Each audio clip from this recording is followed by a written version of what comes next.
does this lead to? Well, this leads to looking at what are the roles in your organization who are responsible for these business decisions.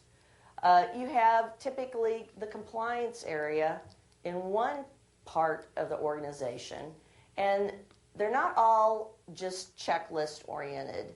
The really good ones realize that you have to look at the big picture and consider all parts of the organization. But there's way too many organizations who look at compliance as just a checklist type of thing. Well, we've done what it said to do on the audit list, so we're fine. We don't have to worry about it. And another big problem is the letter of the law.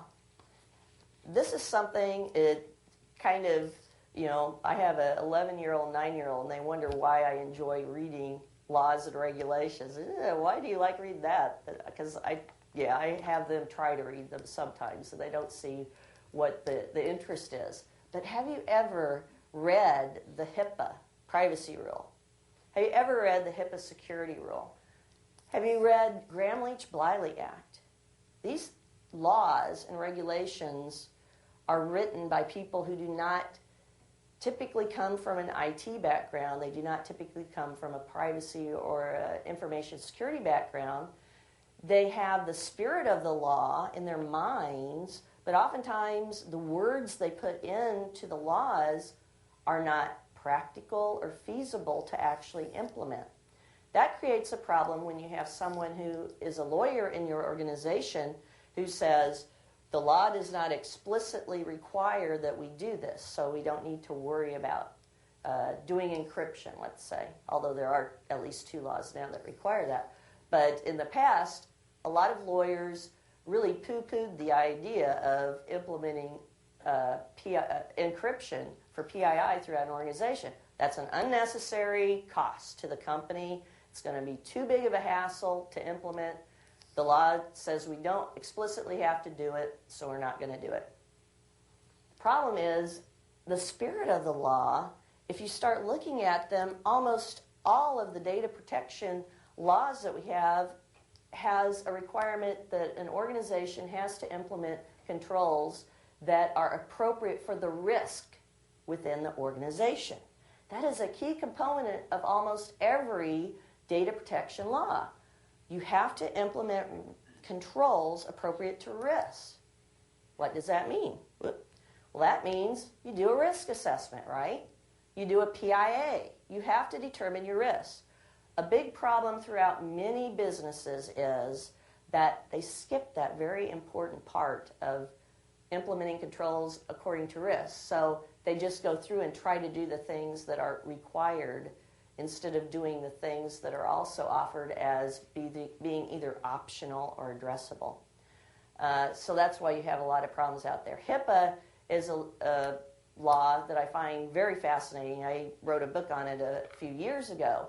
And I really hate how in the security rule they have all these different security requirements. Some are called required, and then some genius who wrote the law decided we're going to call these security activities addressable.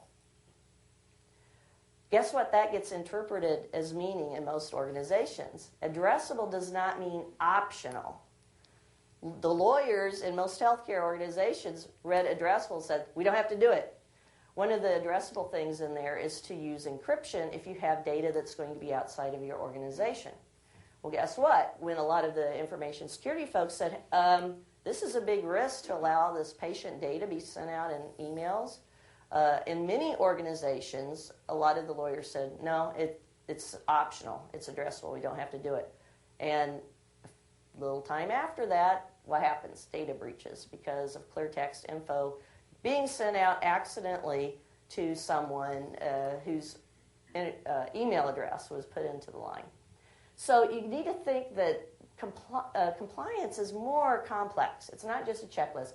Privacy is not just about PII. It's not just about a specific list of items that is listed as being personal items. First of all, there is no one master list of what PII is throughout the entire world.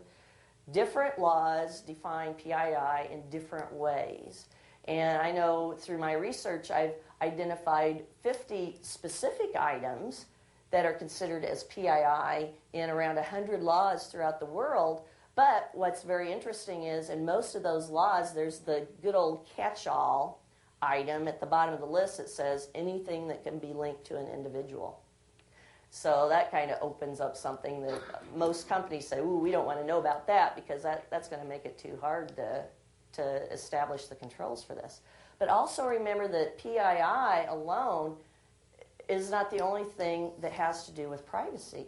You can find out a lot about people without even knowing a person's specific name or knowing what their address is. You can narrow things down from information that doesn't seem to be that important to give you an idea of an individual.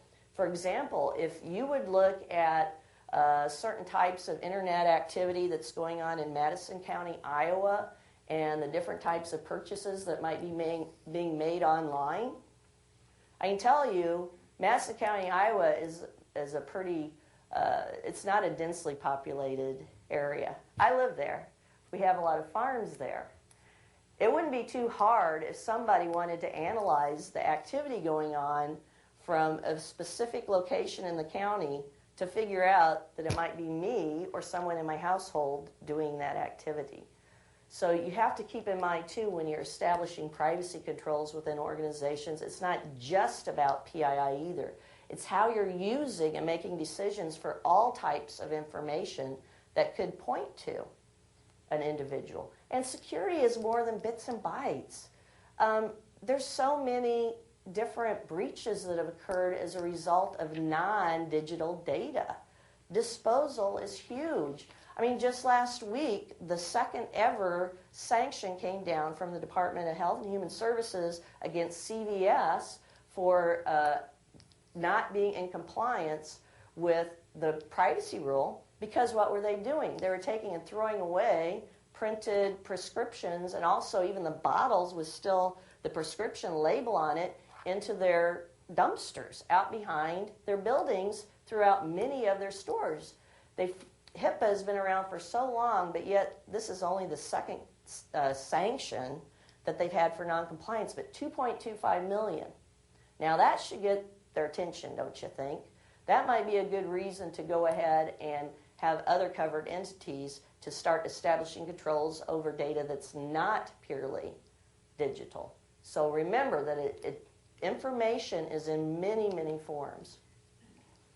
Also, I've seen way too many companies, and I mentioned this earlier, but I think it's so important because I don't think it gets talked about enough, how if you want to have successful security and privacy within your organization, you must communicate with the other business leaders throughout the organization.